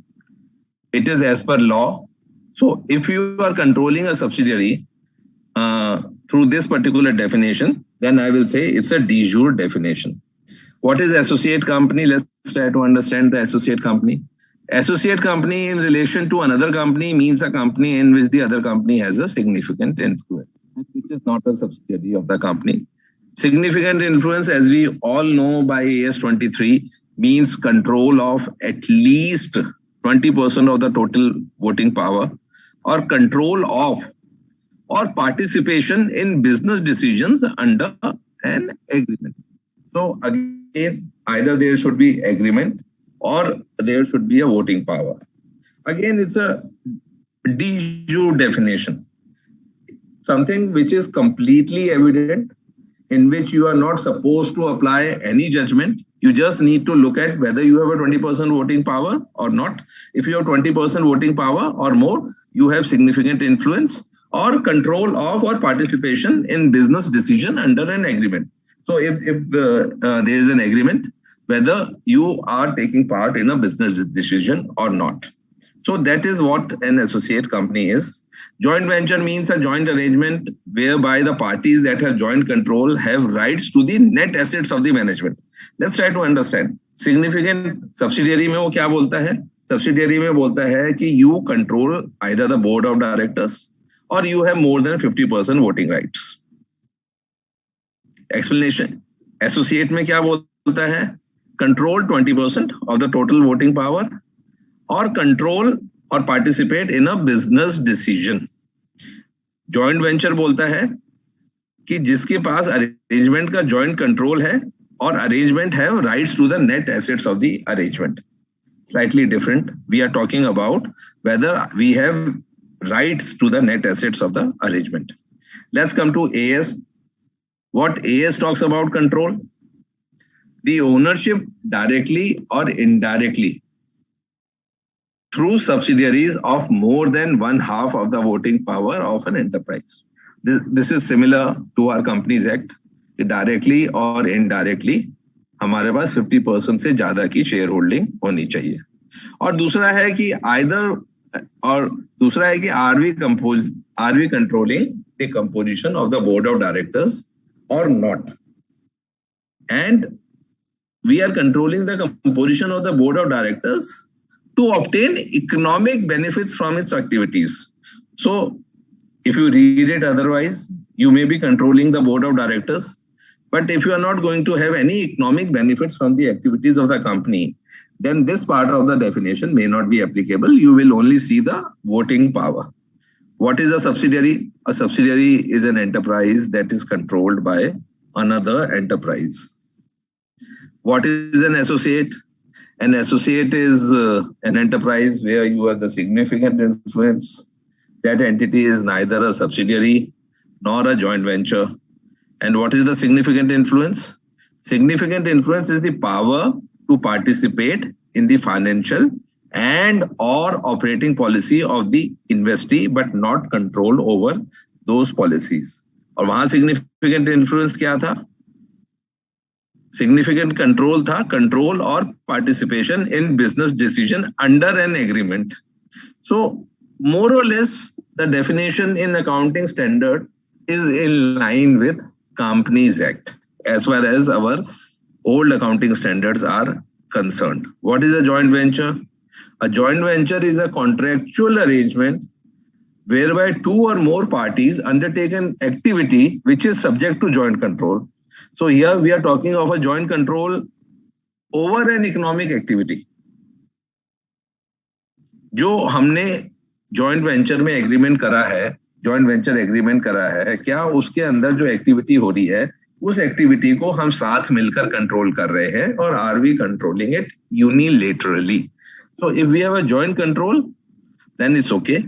And control out here is the power to govern the financial and operating policies of an economic activity so as to obtain economic benefits from it. Having briefly discussed the definitions under the Companies Act and definitions under the Companies Accounting Standard Rules 2006, we now come to the crux of the presentation, where we are going to discuss control under Ind AS 110. Here, the definition of control is more prescriptive. Judgment is required. In most of the cases, control will be evident. But in complex situations where we have cross holdings, where we have structured entities, where we have special purpose vehicles, it will be very difficult to determine a control. It is quite possible you may have 100% voting power, or you may have incorporated the entity, but you only have the administrative control. The real, in fact, control lies with somebody. It is quite possible that real person may be an agent, and there may be another person behind that person. That person may be acting as an agent. For example, I'll take a simple example. For example, under the SARFAESI Act, you incorporate an asset reconstruction company. That asset reconstruction company acquires certain debt portfolio of non-performing asset from a bank. It forms a trust. That ARC is the sole trustee of that particular trust. That trust acquires the investment portfolio. It gives 85% and it issues security receipts to the bank and also to the ARC.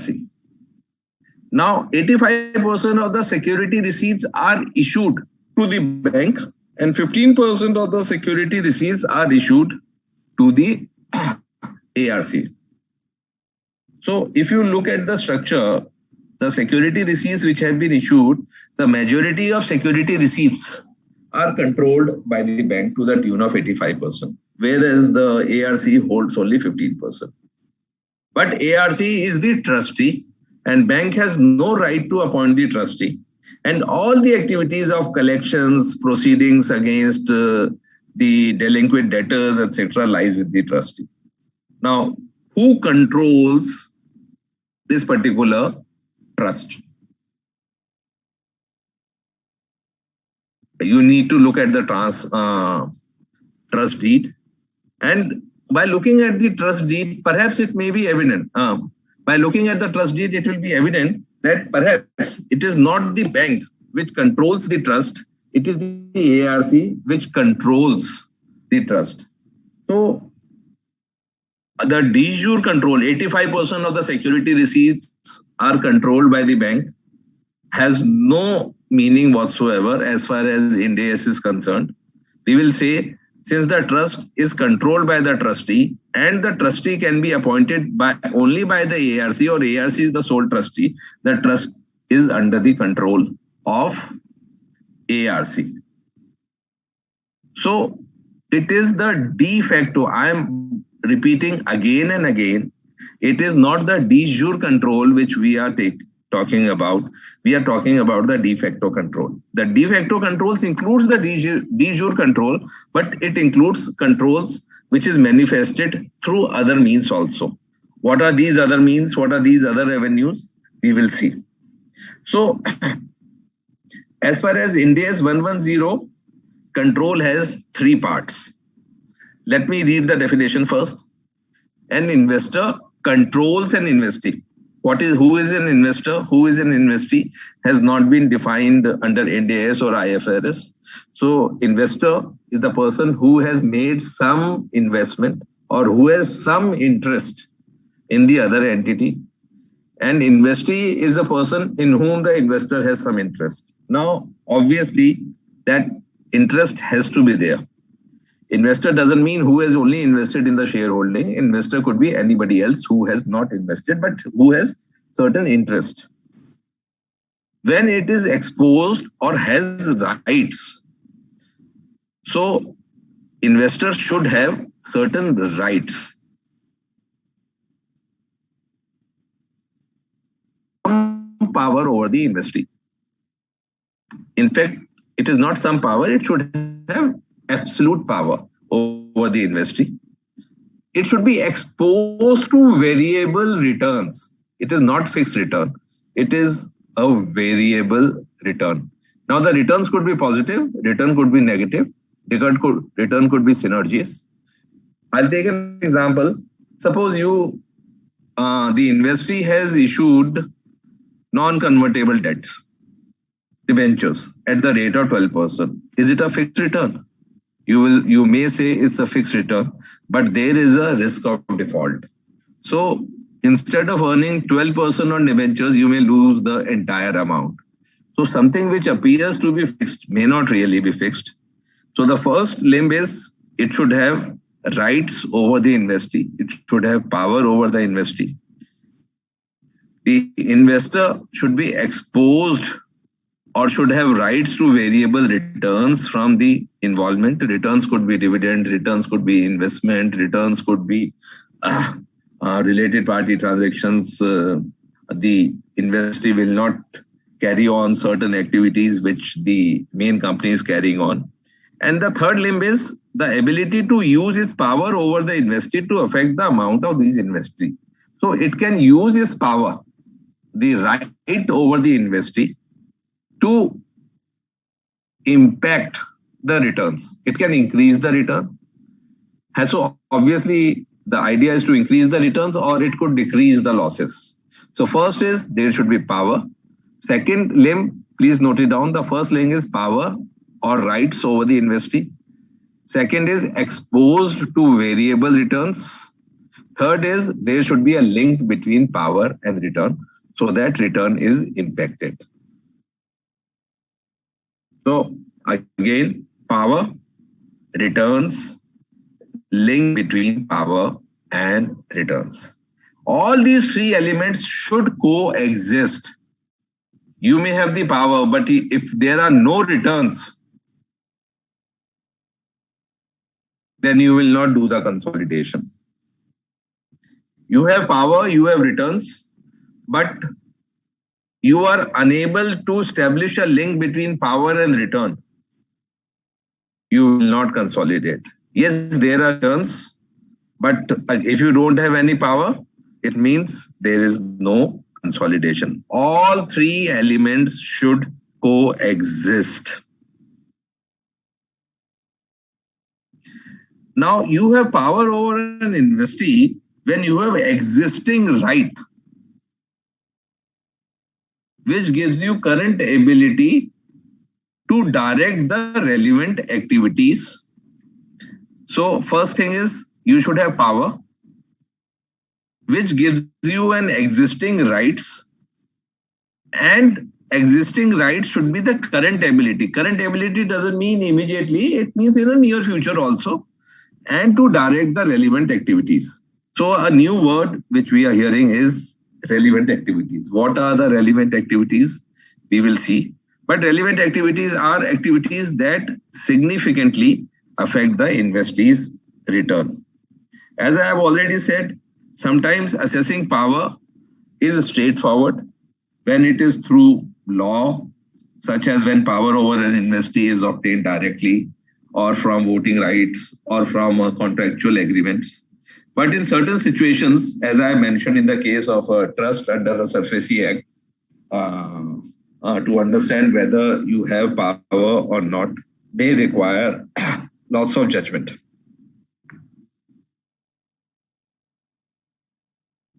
Now, there could be two or more investors who have similar power. Now you will have to see out of which two, who is going to impact the relevant activities more, and who has the current ability to do so. For example, let's take an example. There is a company in which company A owns 40%, company A owns 50%, company B owns 50%. By a contractual agreement, company B is not entitled to take part in any of the business decisions. Company B has no right to appoint any directors. It is basically only a passive investor. It has invested certain money. Now, as per the law, they have the power. Both own 50%, but since company B cannot act, it will not be considered as far as rights are concerned. So an investor with the current ability to direct the relevant activities has power, even if its right to direct have yet to be exercised. Let's take another example. Company A has 51%. Company B has 49%. Company B is controlling the company. It is appointing board of directors. It is appointing everything It is doing everything. Company A is not taking any interest, but it is not bound by any contractual agreement. Company A can always act. Nobody can stop company A from acting. So even though it may appear that company B is in control of that, company B is in control of that relevant entity, we may come to the conclusion that company A is the person who is really controlling, even though it may not have exercised that power. Now, there could be a situation where you have 50%, another person has got 20%, there's another person who has got 20%, and there's a third person who has got 10%. Now, the underlying company may be an associate company as far as rest of the three are concerned, but you may be controlling the company. As we will see, we also need to understand whether the rights which you hold are substantive, whether the rights you hold are productive. I'm just trying to create a basic understanding that determining control under Ind AS in complex situation requires lots of judgment. And your judgment is as good as mine. There may not be any clear-cut answers. How do you apply judgment? That has been prescribed under the standard. I will take you through the process through which you will determine whether there is control or not. Returns is variable returns. It can be positive, it can be negative. And it is quite possible the returns can be shared by other people also. For example, you may have a non-controlling interest, holders also, who may also be sharing the return. So it is possible. In most of the cases, it happens where there are other stakeholders who share the returns. But here we are looking at your return. Whether by having the power over an entity, are you able, or whether you are exposed to variable returns, and are you able to impact that variable return or not? How your decision impacts the returns of other person is not to be considered. Third is, as I have already said, link between power and return. You should have power, you should have exposure, and you should be able to link between power and return. Let's talk about a franchisee agreement. Let's talk about a sweet shop. I'll take a hypothetical example. I'm just using a famous brand, and in real life, the example may or may not have any connection with that particular brand. Suppose Haldiram is a sweet shop. It is owned by Mr. Haldiram. I want to open an outlet of Haldiram in Gurgaon.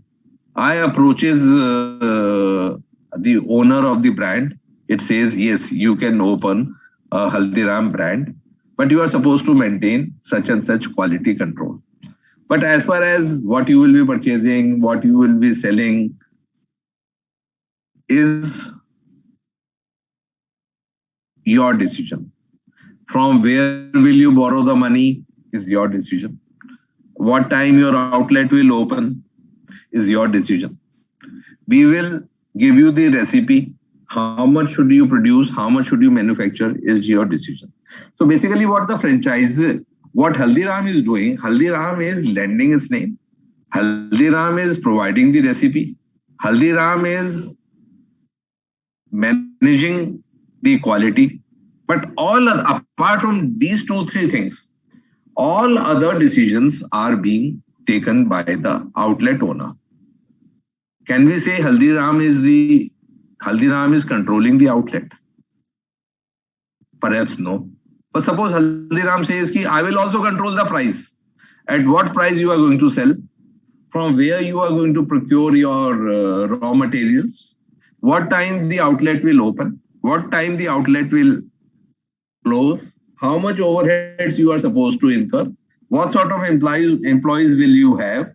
What should be the qualification of your main chef? Now, perhaps your decision may change because Haldiram is now controlling much more activities as compared to the early decision. Suppose Haldiram says, okay, you provide funding, you provide so much amount, we will take decisions of the decor, we will take every other decision, and we assure you a return. You form a company, you are 100% owner of the company, but you have a arrangement with Haldiram and you cannot offer any other brand in your outlet. So perhaps the outlet is not controlled by you. The outlet is controlled by Haldiram and it should be consolidated by Haldiram. Because your power is only limited power. You are exposed to returns. A minimum return is there, but there is no link between power and your return. Your return is being determined how Haldiram performs. I hope you are getting the gist. Decision may not be simple. So how do we make the decision simple? The standard provides a 5-step process.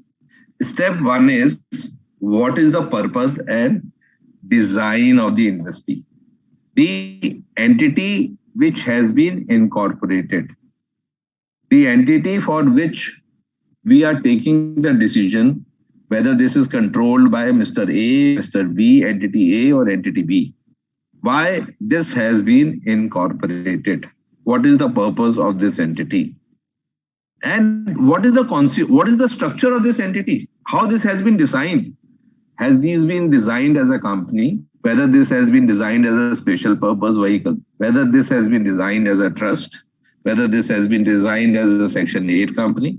Whether this is designed as a body corporate? So what is the purpose and design of the industry? We will discuss in subsequent slide. Second is what are the relevant activities?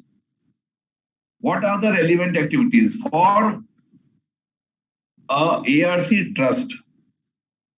The relevant activities is to collect money. For a mutual fund, the relevant activities is to invest in equity or debt securities and provide a return to the investors. Now, the funds to a mutual fund is being provided by various investors. So what is the relevant activity? So first of all, you need to, in a manufacturing organization, whether the relevant activity is manufacturing and selling, whether it is marketing, whether it is research and development. That's one thing. So you need to understand what are the relevant activities. Again, in most of the entities, it will be clear. And how decisions about those relevant activities are being made. So first you need to understand what is the design of the entity. What is the purpose of the entity? What are the relevant activities of that particular entity? Let's take an example. Suppose I want to open a pharmaceutical company. I have to obtain regulatory approvals. I also need to undertake, say, fresh research and development. And I also need to market that particular drug. Is the relevant activity regulatory approval? Is the regulatory activity research and development? Or is the relevant activity marketing of the drug? Now, assuming regulatory activities, taking a regulatory approval is a Herculean task. Research and development is again a Herculean task.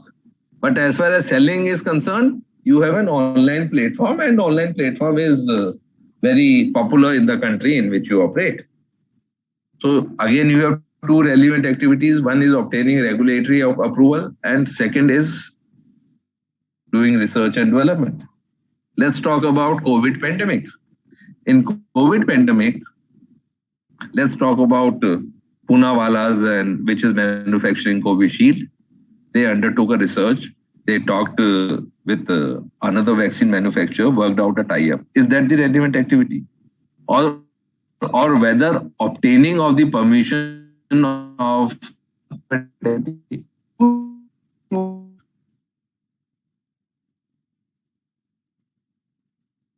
who takes decision about those relevant activities. Step 3, which I think is the heart of the entire thing, is whether the rights give you the current ability to direct the relevant activities. Now there are voting rights, there are contractual rights, there are active rights, there are participative rights, there are substantive rights, there are protective rights. There are lots of rights. It's a huge jungle out there when you need to take a decision. The standard provides you guidance, but perhaps the guidance may lead to even more confusion. What is that guidance? I'll share that guidance. Step number 4, I have already discussed whether you have variable returns from the investor. And second is, can I use my power to impact my returns? So in step 1, why should I consider the purpose and design of the investee?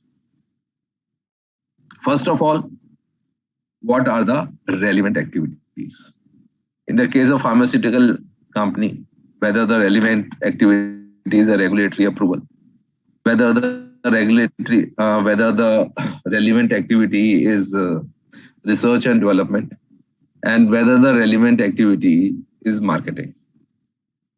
Suppose this entity is owned by A and B.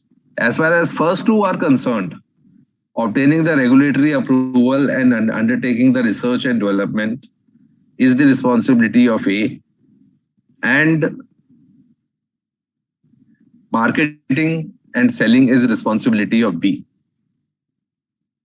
By the facts which I have discussed with you, you may come to the conclusion that the entity is controlled by A, even though the entity is owned primarily or majorly by B. B may have 51% shareholding, company may A have 49%, but since it is controlling the regulatory approvals and research and development, which are the key for success or key for the returns, we may come to the conclusion that the entity is being controlled by Mr. A.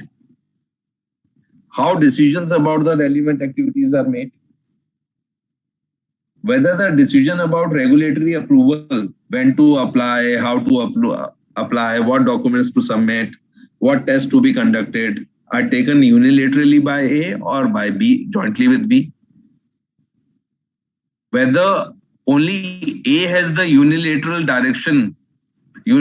rights to direct those activities, and who receives return from those activities. So 4 things you need to consider in determining the purpose and design of the investee is: what are the relevant activities, how decisions about the relevant activities are made, who takes those decisions and who has the power to take the current decisions, and whether those decisions impact the return or not. Suppose the regulatory decision has regulatory approval has no impact, which may not be possible. Suppose the regulatory approval has no impact on the returns. Then we may come to the conclusion that entity A or A is not controlling that particular entity. So remember, in step number 1, you identify the relevant activities, how decisions about those relevant activities are made, who has the current ability to direct those activities, and who receives returns from those activities. Let me talk about right and ability and the ability to effect returns. Both the definition and guidance clarify that owning a majority of voting or other rights is not always necessary to have control. Remember this. Control instead requires that the investor's power right are sufficient for it to unilaterally direct the activities that most affect the investee's return. More analysis and judgment is required to determine whether an investor with a significant minority of voting or other rights has control. What do you, so you need to be very, very clear. Again, I am focusing on purpose and design.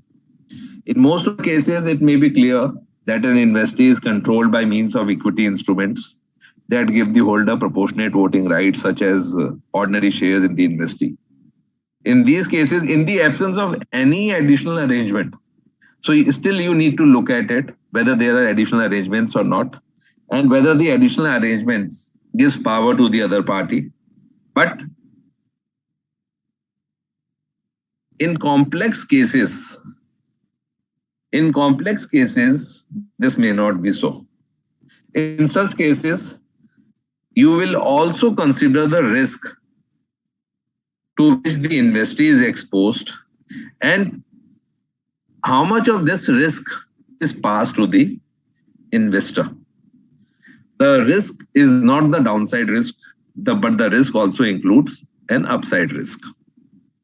So I hope in purpose and design, you are clear. You have to identify what the relevant activities are, how decisions about the relevant activities are being made, who makes those decisions, and whether those decisions impact the return. I've been talking about relevant activities. For many investees, a range of operating and financial activities significantly affect their returns. Operating activities means purchasing and selling. Financing activities means the treasury operations, borrowing of funds. So the examples of relevant activities include, but are not limited to, selling and purchasing of goods or services. For an NBFC, for a bank, managing financial assets during their life, including after default. Selecting, acquiring, or disposing of assets. So, what is your capital portfolio? Suppose a particular product is in huge demand in the country and there is a dearth of suppliers and imports are not permitted. So how you are going to select your machinery as to selling and purchasing of goods and services is not that important. But how do you manage your assets? In the case of a pharmaceutical company, how do you research and develop a new product? How do you determine a funding structure? Suppose you only have 2% or the 3% margin, but you are able to sell your goods, but the margins are low. So how are you funding it? So whether the relevant activities is purchasing or selling, or whether the relevant activity is working out a proper weighted average cost of capital. So the answer again is not straightforward. The answers in complex situations may be difficult. We may not have applied these principles because still speaking in particular forum, most of us try to work towards the de jure definition. We really don't understand what the de facto definition includes. Examples of decision about relevant activities include establishing control, operating and capital decisions, budgets. Now, whether budgets do really have an impact, every company has a budget. But is budget a relevant activity? In certain cases, it may be a very important relevant activities. In certain organizations, budget may be only to work out the variations to motivate the people. Whether appointing KMP or service providers and terminating their services or employment is a relevant activity. Now, one thing which I would like to mention, which in fact is my last slide, but I would like to talk about it. You have to do a continuous assessment. It is quite possible I may have the current ability now, but 2 years down the line, that current ability because of management contract passes on to Mr. B. So I may be controlling the entity for a period of 2 years. After 2 years, that ability goes to Mr. B. So तो एक बार अगर मेरा 51% है and I may be owning that company, I may be controlling the underlying entity for first few years. After a few years, if the relevant activities change, I may not be controlling that activity if the decisions of those relevant activities are being taken when you change your core business. So you have to consider this assessment over time if relevant facts or circumstances change. Now, let's come to the crux of the presentation. Again, de jure versus de facto. Examples. The standard requires, first of all, you consider voting rights in the form of voting rights or potential voting rights of an investee. Voting rights, you can look at the memorandum and articles of the association. You can look at the constitution of the entity. Whether the ordinary shares or whether the equity shares provide you the voting rights. In certain companies, the voting rights may be disproportionate. The voting rights may also be there with preference shareholders. In certain cases, if you default on preference dividend and certain other matters, the preference shareholders have rights which are equal to the equity shareholders' rights also.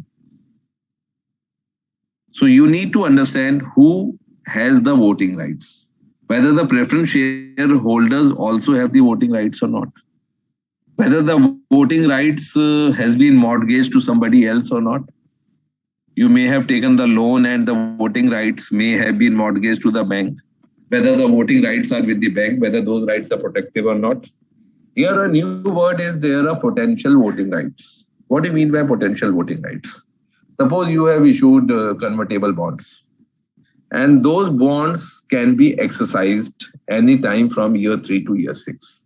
And they are in the money. It means by converting the bonds, I am going to gain substantially as far as money is concerned. For first 3 years, these bonds are not convertible, but after year 3, it gets convertible. And if these bonds are converted, please try to understand these bonds are yet to be converted. But if these bonds are converted, and these can be converted any time now, the bond holder may have 63% of the shareholding of the company. So a person who is owning, say, 100% of the company will be reduced to a minority shareholding of 37% if the voting rights, if the bonds are converted. So you need to understand whether the potential voting rights which are currently exercisable and which are in the money can be exercised or not. And you are not going to consider the capacity of the bond holders to get these bonds converted. You may come to the conclusion, no, the bond holder may go for redemption because it has a debt to pay, etc. Those are not to be considered. So whether the investor, either individually or in combination, has the voting rights or has the potential voting rights. In most of the cases, again, it will be simple. Okay. If you come to the conclusion that the voting rights alone do not give any indication about control, then you also need to look, or in addition, you also need to look at contractual rights. At times, an investor, suppose I have applied to non-convertible bonds, but I have a shareholders agreement with the investor. And that shareholder agreement gives me various rights just to appoint, say, KMP, to direct the relevant activities, to take certain operating decisions, certain financial decisions. So it is quite possible that a non-convertible bond holder may be controlling the company. And the investor who owns 100% of the company may not be controlling the company. Now, having understood the voting rights and the contractual rights, we need to understand these words, practical right, voting rights, etc., are my own creation. These are not mentioned in the standards. but the other literature is there. Practical ability, practical rights. Let me take 2-3 examples to explain this. Suppose you own 40% of the company. As an investor, you own 40% of the company, and it's a listed entity. The remaining 60% of the company is owned by 6,000 shareholders, none of whom holds more than 1% of the entity. Are you controlling the entity? And in any annual general meeting, not more than 5 to 10% of the shareholders participate. So even though you are holding 40% of the shareholding of the company, by virtue of there being 6,000 shareholders for 60% of the shareholding, none of whom holds more than 1%,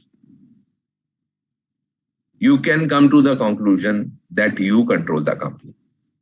And you do not have any contractual rights, you do not have any substantial voting rights, so you can undertake lots of decisions. Let's take this example further. You own 40%, the remaining 60% is owned by 60 people, each of whom holds 1%. And in every general body meeting, whether it's an EGM or AGM, at least 90% of the shareholders participate. 40% yours and 50% always others. Here your decision may be slightly different. These people can outvote you anytime and they are active participants. Let's take another example. By 4 other shareholders who own 15% each. And none of them participate in the AGM or EGM. They are basically financial partners. But otherwise, they have all other rights. Again, a non-contractual, nothing. But again, you may come to the conclusion that you do not control the entity. You may have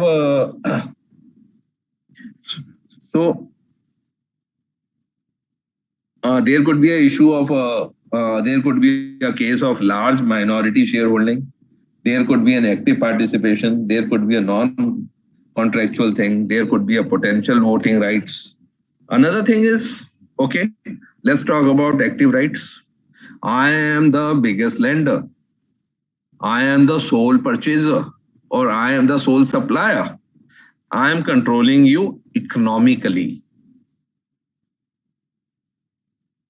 मैं अगर थोड़ा सा भी कुछ कर दूं, थोड़ा सा 5% का प्राइस बढ़ा दूं आप पे as being a supplier, you will end up losing lots of business because you will be making a loss. अब इसमें आप ये कहेंगे कि भाई मैं as a supplier, how I am controlling what my returns are? My returns are कि if I increase 5%, first of all I am controlling. I'm controlling, जैसे मैंने एग्जाम्पल पे कहा कि I'm controlling everything.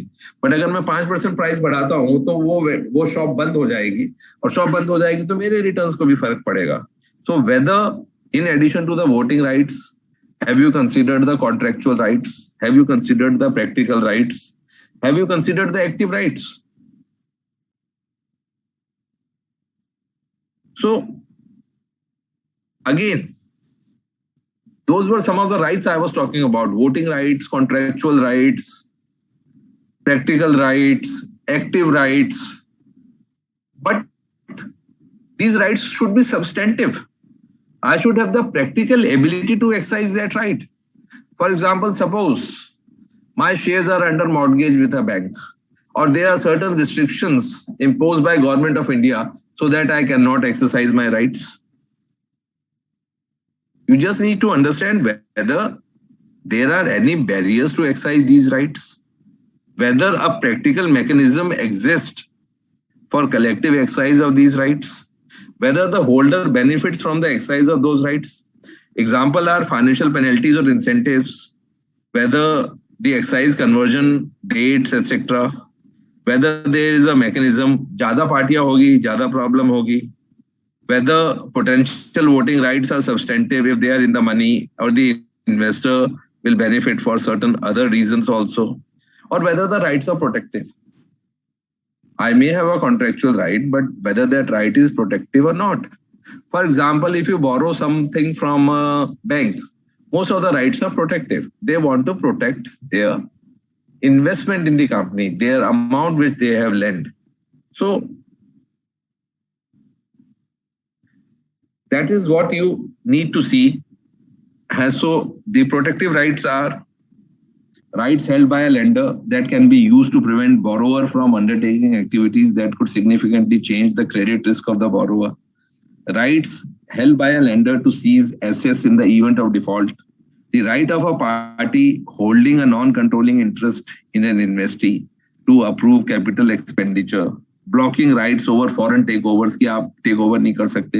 मतलब बैंकों के साथ जब आपके एग्रीमेंट होते हैं तो कई सारे आप डिविडेंड डिक्लेयर नहीं कर सकते. पर डिविडेंड डिक्लेयर करने का ये मतलब नहीं है कि वो एक सब्सटेंटिव राइट आपने दूसरे को दे दिया. That may be a protective right कि भैया पहले मेरा इंटरेस्ट पैसा दे दो, मेरा डिफॉल्ट कर दो, मेरा DSCR प्रॉपर है या नहीं, मेरा डेट कवरेज प्रॉपर है या नहीं. फ्रेंचाइजी के अंदर मैं कोई एक्शन ले सकता हूँ कि मेरे ब्रांड के साथ आप ये खिलवाड़ नहीं करोगे. सो please try to understand. Just to repeat, the decision is based on fact. Voting rights provides a very good indication, but they are not final. In addition to voting rights, you need to examine whether the company has a contractual right or not. Are there any contractual rights or there? You need to look at the minutes book, you need to look at the debentures agreement, you need to look at the preference agreements. So all these agreements, you should go through it. Then you have to look at the size of the holding, whether there is a practical ability, whether you can really do it or not, in spite of there being a holding of less than 50%. आपके पास voting rights भी नहीं है, आपके पास contractual rights भी नहीं है, but हो सकता है practically आप कंपनी को impact कर सकते हो. फिर आपको ये देखना है कि क्या वो राइट्स इकोनॉमिक डिसीजंस की वजह से तो नहीं आ रहे हैं. आप कंपनी का इतना ज्यादा करते हैं. अब जैसे डिसीजंस आप आप देखिए कि हमारे यहाँ कंपनी है मारुति लिमिटेड. मारुति लिमिटेड को बहुत सारे लोग OEM सप्लाई करते हैं. वो सिर्फ मारुति का ही मैन्युफैक्चर करते हैं, किसी और कंपनी का मैन्युफैक्चर नहीं करते. तो क्या ये सारी कंपनियां मारुति की सब्सिडरीज बन गई? फिर आपको ये देखना है कि whether I have ability to exercise those rights, whether those rights are protective in nature, whether those rights are substantive in nature. फिर आपने आके देखना है step 4 के whether there are returns or not. Now the returns could be dividends, interest from debt securities, change in the value of an investment, remuneration, fees, residual interest, tax benefits, access to future liquidities, returns that are not available to interest holders. And so the return is not only in the form of money. Return could be in the form of synergies also. Return could be in the form of losses also. So आप अपने losses को भी avoid कर रहे हैं, वो भी एक return है. But the returns has to be variable. And most of the returns could be termed as variable. And the third element is कि आपको ये देखना है कि whether you are acting on your own behalf or whether you are acting as an agent. If you are acting as an agent, then you need to work out who the real owners is. At times हमारे यहाँ हमारा जो enforcement directorate है वो ये देखता रहता है कि भैया who are the real owners of that particular company, because हमारे यहाँ इतनी क्रॉस होल्डिंग्स होती है, इतने हम लोग सेफ आइलैंड्स के थ्रू चलते हैं, सारी चीजें चलती है कि पता ही नहीं चलता कि अल्टीमेटली लिंक कौन है. तो you have to understand that particular web of holdings, and at times there are complex holdings. And again, you have to do the continuous assessment. If the relevant activities changed, if the decision-making rights change, if the decision-making lapses, or you become entitled to variable returns जो पहले नहीं थे. So whether there is a principal of agent. So it's a continuous arrangement. I hope I have been able to create more confusion in your minds rather than providing more clarity. I think the only clarity which I may have provided is that assessment of control is not easy. It is a very difficult task. It is not a straightforward task.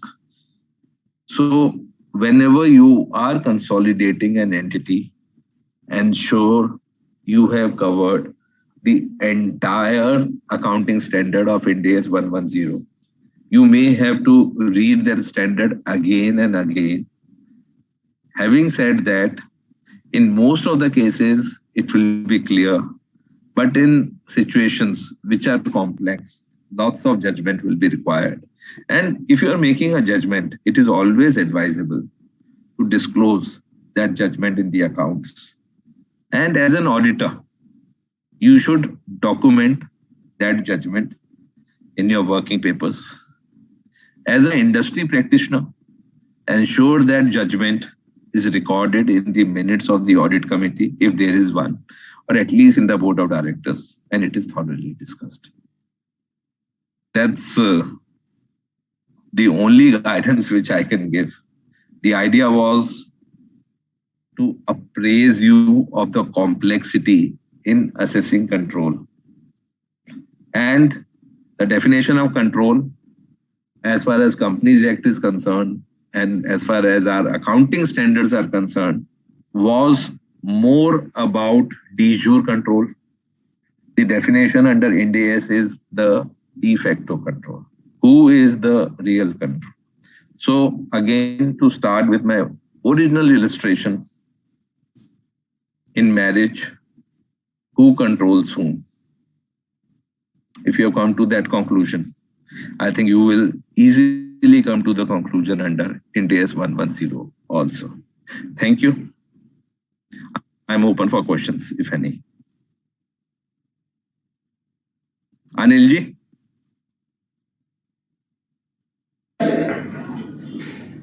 Sir, there are no questions, sir. Maybe due to the technical glitch, we haven't received any question.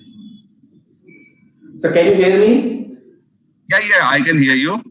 Yes, sir. I hope due to the technical glitch, I hope we haven't received any question till now. Okay. So there is no question, but हाँ? तो इसका मतलब ये है कि सबको समझ में आ गया या कुछ भी समझ में नहीं आया? Yes, sir. यही है कि सबको समझ में आ गया है, sir. So, sir, thank you so much for this wonderful deliberation, and you always associated with the Institute for the knowledge dissemination activities, webinars, seminars, and conferences. From the core of my heart and from CMP of ICI and SR branch of NIRC of ICI, I extend my heartiest thanks towards you, sir, for sparing your valuable time and enlightening all of us on this AS 110 consolidation. The various principles of control, how to go for this and how to consolidate the accounts. Thank you so much, sir. Thank you so much once again, our another speaker, Tej Prakash Maheshwari ji, for sparing your valuable time. Thank you so much, Chairman sir, Bharat ji, for sparing your valuable time. Past Chairman sir, Adish Jain ji, for sparing your valuable time and remain here for the complete 2 hours for this session. Thank you so much for the core of my heart. Thank you so much, sir. Anil ji, एक छोटा सा parting point है.